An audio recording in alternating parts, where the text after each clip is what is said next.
ছোট লোকের বাচ্চা, তোর সাহস তো কম না? তুই আমাদেরকে বেয়াদব বলতেছিস? তাহলে তোকে তোকে এটা দিয়ে শেষ করে ফেলবো, বুঝছিস?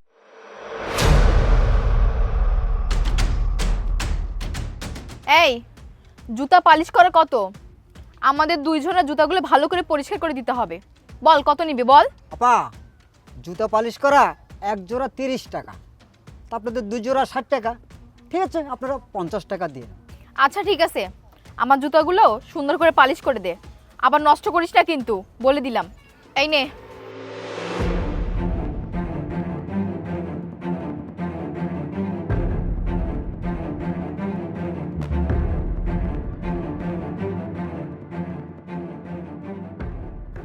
এই চল।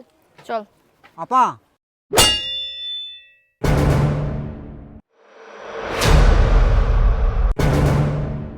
আপা টাকা দিলেন না? টাকা দেন। কি বললি তুই? টাকা? তোকে দেবো টাকা? তুই যে কাজ করেছিস আর তোকে দেবো টাকা? আর একবার টাকা টাকা করলে না তোকে লাথি দেবো। দেখো মা, আমি তোমার বাবার বয়সী, হতে পারি আমি মুচি, তাই বলে তুমি আমার মুখের উপর পা উঠালে মা? যাও, তোমার টাকা দেওয়া লাগবে না, যাও। এই ছোট লোকের বাচ্চা, তুই আমার বাবার বয়স হয়েছিস তো কি হয়েছে? তুই আমাদের সঙ্গে কি করেছিস আমরা দেখি নেই? আর একবার যদি টাকা করিস এক থাপ্পড় মারবো। তোমরা তো ভারী বেয়াদব মেয়ে, বলছি তো তোমাদের টাকা দেওয়া লাগবে না, তারপর তোমরা বারবার আমার গায়ে হাত তুলছো। যাও, টাকা দেওয়া লাগবে না, যাও। ছোট লোকের বাচ্চা, তোর সাহস তো কম না? তুই আমাদেরকে বেয়াদব বলতেছিস? এই তুই বেয়াদব, তোর 14 গোষ্ঠী বেয়াদব। তুই যদি আর একবার আমাদেরকে অপমান করিস না তাহলে তোকে তোকে এটা দিয়ে শেষ করে ফেলবো, বুঝছিস? দেখো মা, আমার ভুল হয়েছে তোমাদের কাছে সেই টাকা চাওয়া, তোমরা আমাকে আল্লাহর রাস্তায় মাফ করে দাও। যাও, তোমাদের টাকা দেওয়া লাগবে না, যাও মা, যাও যাও, তোমরা, তোমাদের টাকা দেওয়া লাগবে না। এই ছোট লোকের বাচ্চা, আমাকে তুই জ্ঞান দিবি না, খবরদার আমাকে জ্ঞান দিবি না। তোরা ছোট লোকদের মতোই থাকবি, চাষা কোথাকার মূর্খ। এই খবরদার জ্ঞান দিবি না, বুঝছিস? বাবা, তুমি একটা কাজ করেছো, তোমাকে কতবার করে বললাম টাকাগুলো দিয়ে যাও, টাকা না দিয়ে তুমি কাজে বের হইছো। তুমি জানো না আজকে আমার ভার্সিটি যেতে হবে? দাও টাকাগুলো দাও। অথই, তুমি তুমি এখানে কেন? আমি এখানে কেন সেটা তোমাকে পরে বলছি। তুমি কি বললে? এই এই মুচিটা তোমার বাবা? হ্যাঁ, উনি আমার বাবা। আর তুমি এখানে এসেছো, অনেক ভালো হয়েছে। বাবা, আমি যে মেয়েটাকে পছন্দ করি, যাকে তোমার দেখার অনেক ইচ্ছা ছিল, সেটা এই মেয়েটাই। ছি ছি ছি অথই, তুই শেষমেশ একটা মুচির ছেলের সঙ্গে রিলেশন করিস? ছি, আমার ভাবতে ঘৃণা লাগছে। আর তুই কিনা একে বিয়ে করবি, একটা মুচির ছেলেকে?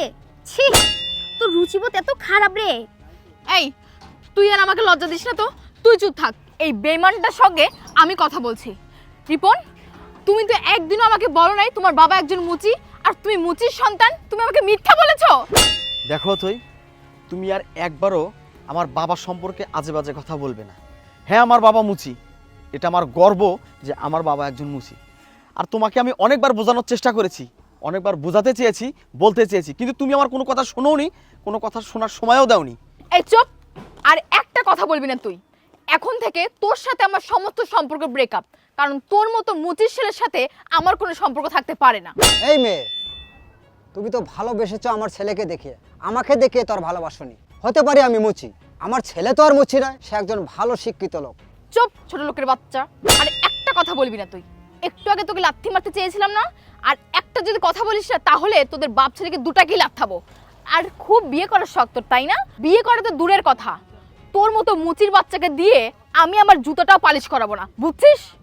এবার আমি বুঝতে পেরেছি, আমি আসার আগেই তুই আমার বাবার সঙ্গে অনেক খারাপ ব্যবহার করেছিস, অনেক আজে বাজে কথা বলেছিস। আর কি বললি তুই? তুই আমাকে আর বিয়ে করবি না। আর তুই আমাকে কি বিয়ে করবি না?